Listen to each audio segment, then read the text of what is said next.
Two of testimony is underway right now in the murder trial of Colorado dentist James Craig, who's accused of poisoning his wife to death. Today, the jury has heard from a nurse at the hospital where Craig's wife was being cared for, and also from one of Craig's dental office managers. That witness says she saw an open package containing potassium cyanide. At least one of Craig's daughters could testify today, and during her testimony, a comfort dog will be allowed in the courtroom, but the dog will be placed under the witness stand. It will be out of view of the jury so that they will not be seeing it. Julie Siepmann is the clinical services director for Juliet's House, which works with families and emotional support dogs. She's also the primary handler for a Courthouse facility dog provided by Juliet's House. And we see Mac there, who is the star of this segment, even as he takes it incredibly easy. Julie, just talk to us a little bit about this process, how it works, and how uncommon it is, or common, to have these dogs working in courthouses, because it's not something we always hear about. Yeah, absolutely. So it's what we found, kind of just starting with the dogs themselves, is that having a dog present can reduce anxiety and help people feel much calmer, adults as well as children, in legal proceedings. And so dogs are being used more and more, both in courthouses, in the courtrooms themselves, as well as before and after legal proceedings, as well as in child advocacy centers, which is what Juliet's House is. So when children are asked to come and talk about experiences of abuse, in a forensic interview and during forensic medical evaluations, having dogs present really helps people through those difficult times. It is incredibly calming just to watch Mac right now. He's adorable. I kind of wish we had one here around the studio, given some of the stories that we cover. I wonder, Julie, what goes into training a dog like Mac? Yeah, so the training for a courthouse facility dog is very specific, and it starts actually even before the dogs come into existence, because these are purpose-bred dogs. So these dogs are bred to do this work, to have specific temperaments, to be well suited to have this level of calm. And all of these dogs are bred and then trained through organizations that are accredited through Assistance Dogs International, and then work with organizations that raise and then train the dogs and then place the dogs with organizations like ours. So Mac was provided to Juliet's House by an organization called Assistance Dogs Northwest, which is accredited through Assistance Dogs International. And again, that accreditation is the most important part of the process, but they're raised by usually volunteer puppy raisers, and then they go into professional training for 6 to 9 months, where they learn additional cues that the puppy raisers haven't taught them.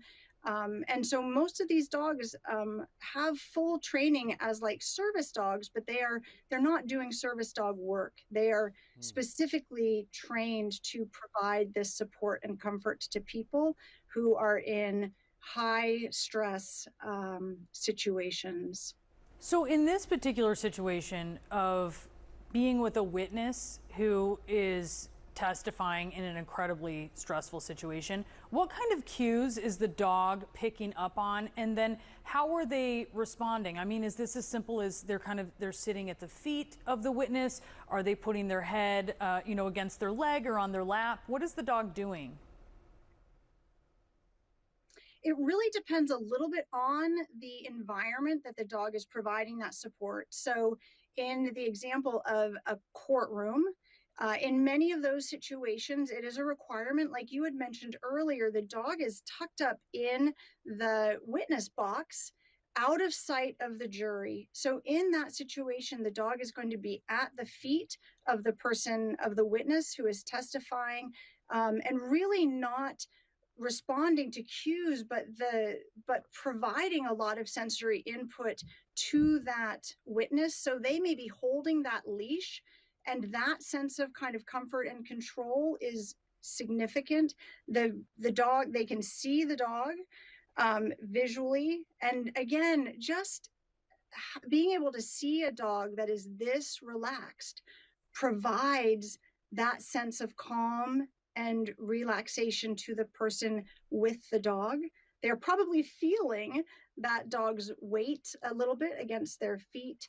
So the person is really deriving a lot of that support and comfort from the sensory cues that the dog is kind of giving back to the person, rather than the dog responding to a lot of specific cues in that moment.